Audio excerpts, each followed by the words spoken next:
Welcome back to the Thinking Crypto podcast, your home for cryptocurrency news and interviews.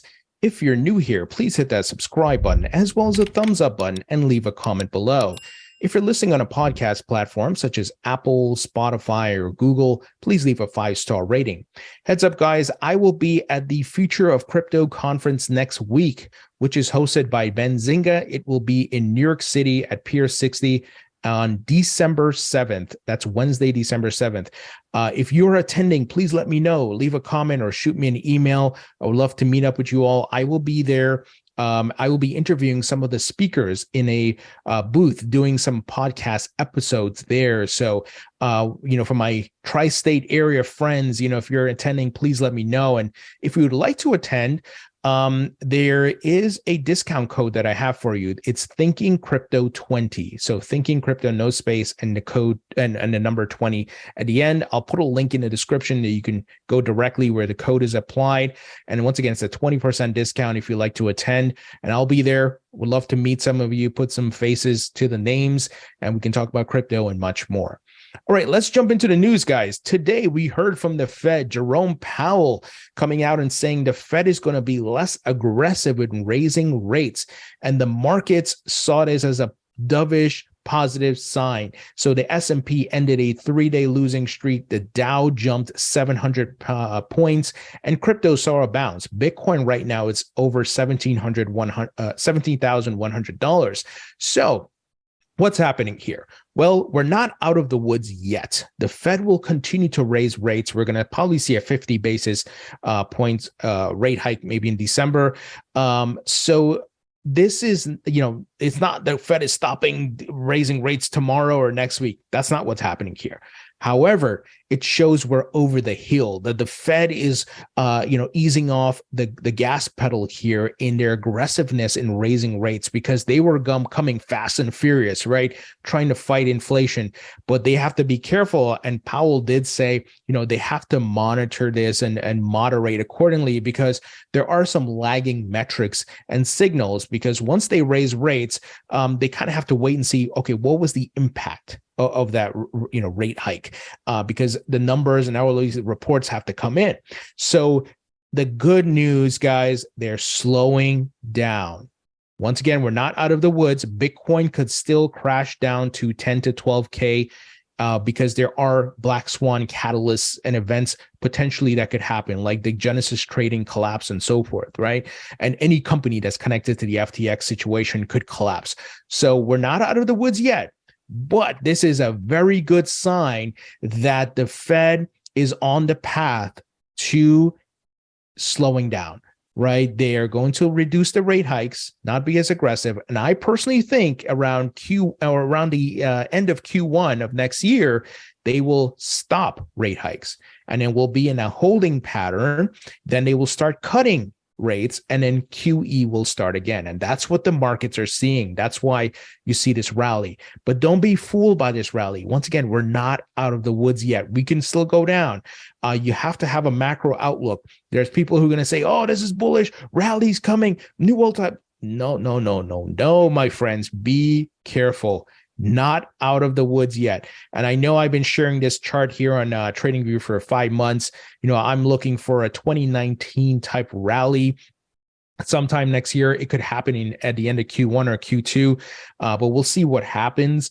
And at which point I'll be taking profits. And if you all remember, those of you who were here, 2018 was very much like 2022, brutal. Bitcoin went all the way down below $4,000. It was hovering in the $3,000 range. Then it went sideways and stagnant for a while. It was, certainly painful, but then a rally came in 2019, and you could have certainly swung trade that and took profits. That is what I'm looking for. That's what I think is going to happen, and we're seeing the Fed narrative is aligning with that. The Fed, of course, has been raising rates to really kill jobs and kill liquidity and kill valuations in their effort to fight inflation. So that's what's happening, and we're seeing a lot of layoffs. In fact, today, Kraken, they announced that they're laying off 1,100 people, 30%, Kraken the exchange, but also DoorDash, right? So this is not just a crypto thing. It's across the board. We're seeing a lot of tech companies and folks who are cutting back and laying off people. And even Elon Musk today he in regarding to the Fed, he answered a question from someone who, excuse me, not a question, but someone at Tesla tweeted, "I am expecting a real economic recession in 2023. Be prepared for any macro storm ahead of us." And Elon said, "Trend is concerning. Fed needs to cut interest rates immediately. They are massively amplifying the probability of a severe recession.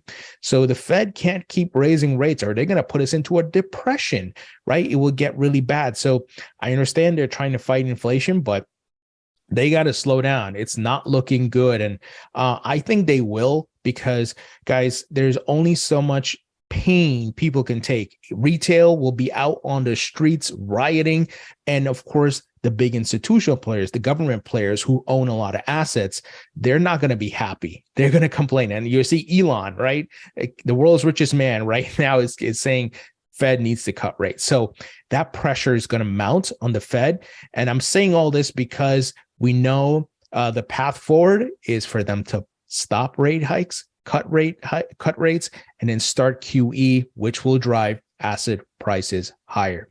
But I think the moment they stop, the markets are going to go crazy, not to new all-time highs, but they will rally. And I think that is the rally I'm looking for in 2023. I may be wrong. None of this is guaranteed. I'm looking at the historical performance. I'm looking at the facts and how things are playing out, and I'm forming a thesis. But that doesn't mean it's guaranteed, right? And as an investor, you want to look at all scenarios. And like I said, Bitcoin could still crash down to 10K because there are catalysts out there, things that are on the edge because of this FTX situation. So we'll have to wait and see. So let's move ahead, guys. I wanted to let you all know about Sam Bankman-Fried. He was interviewed by Andrew Sorkin of CNBC today. It was very insightful, but it kind of started off on a very weird note. Andrew asked the crowd to give Sam an applause, and that was kind of cringe. I think a lot of people are like, dude, really? Look, this is not the time to be giving Sam Bankman-Fried an applause. This is a time for him to answer questions. Now, to be fair to Andrew, he did ask some tough questions, but overall, I still think, it was still a bit of, coddling of Sam Bankman-Fried. But let me give you some of the takeaways, what were said.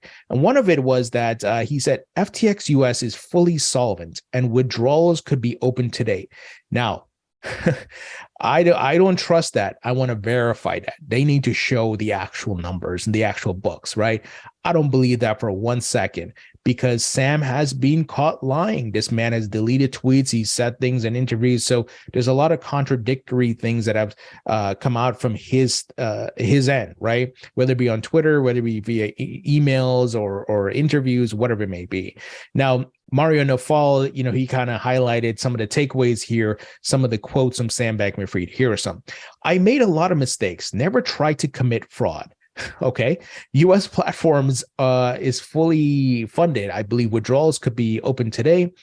Here, FTX could have margin call positions, but it didn't do so in massive failure of oversight. No. I don't know what to see here, because his first statement was never tried to commit fraud, but you did. You did. No, that's the facts, right?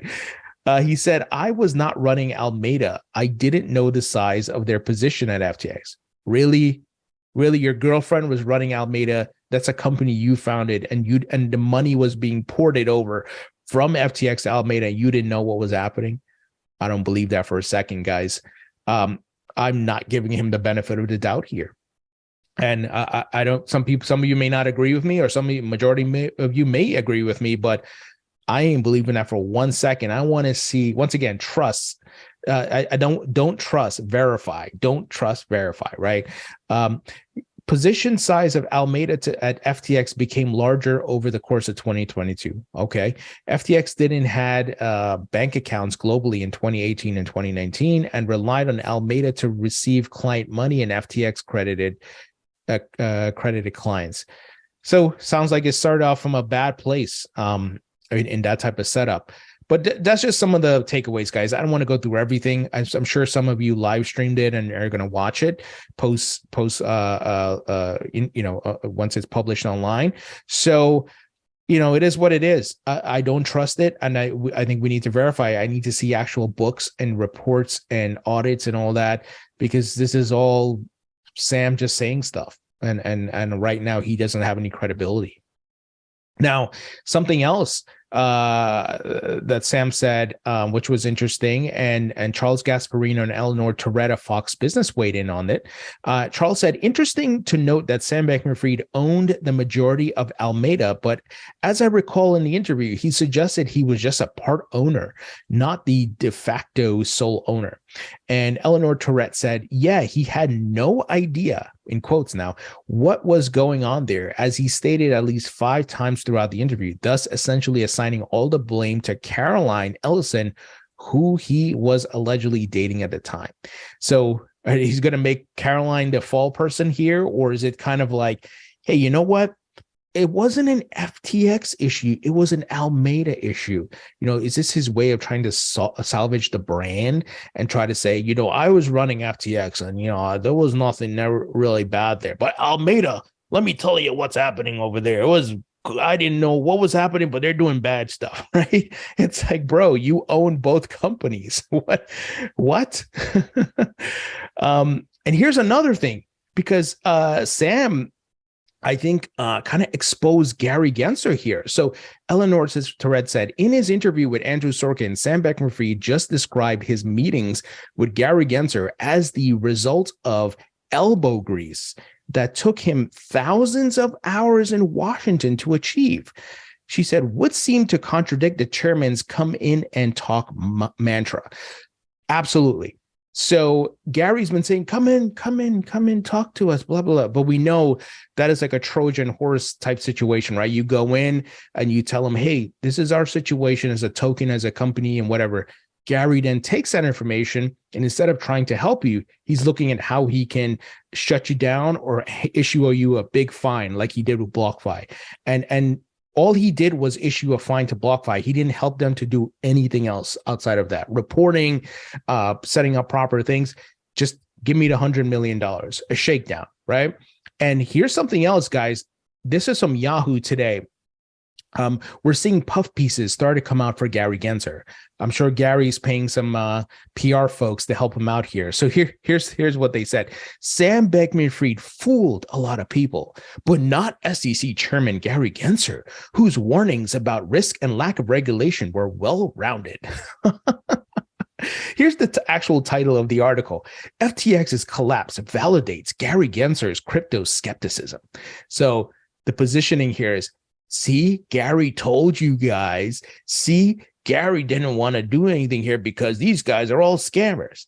Yet Gary Gensler met with Sam Bankman-Fried and the FTX officials multiple times and was in the process of working on a free pass for them.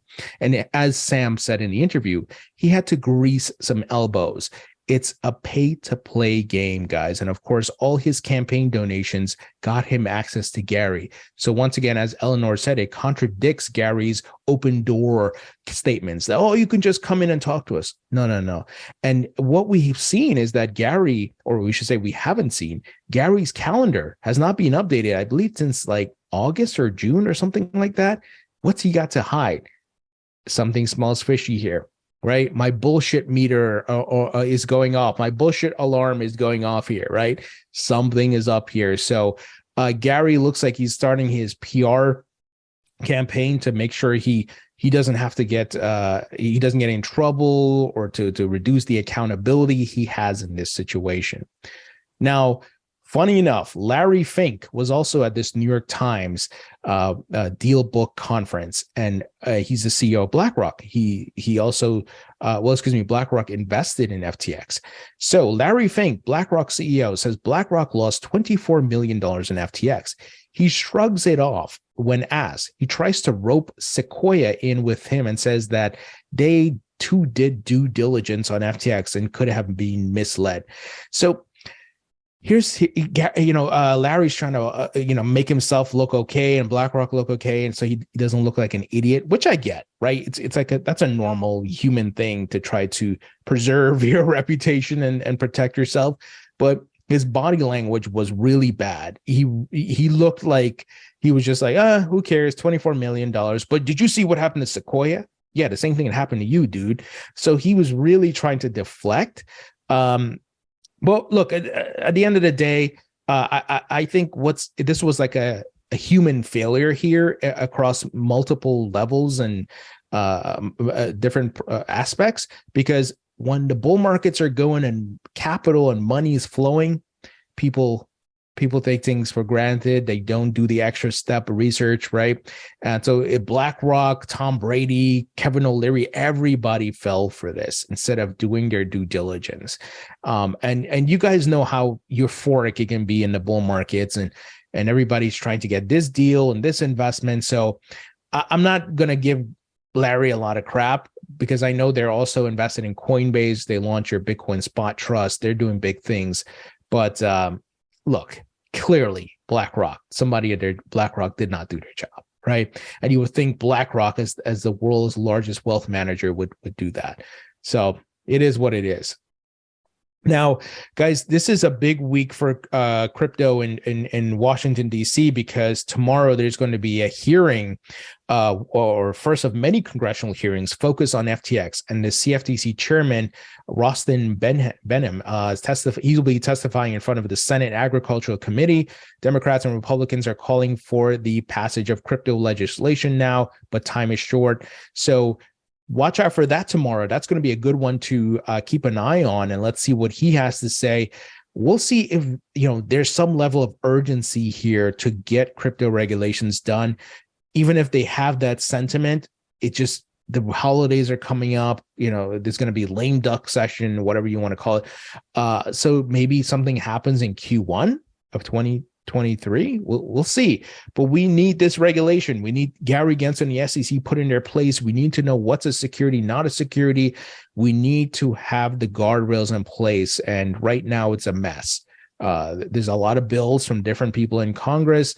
They got the Biden executive orders and the reports that came back, but there's no action. Where the hell is the regulation, right? So let's see.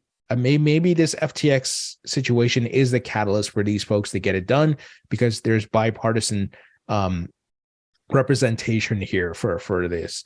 Now, something that's really, really interesting, guys.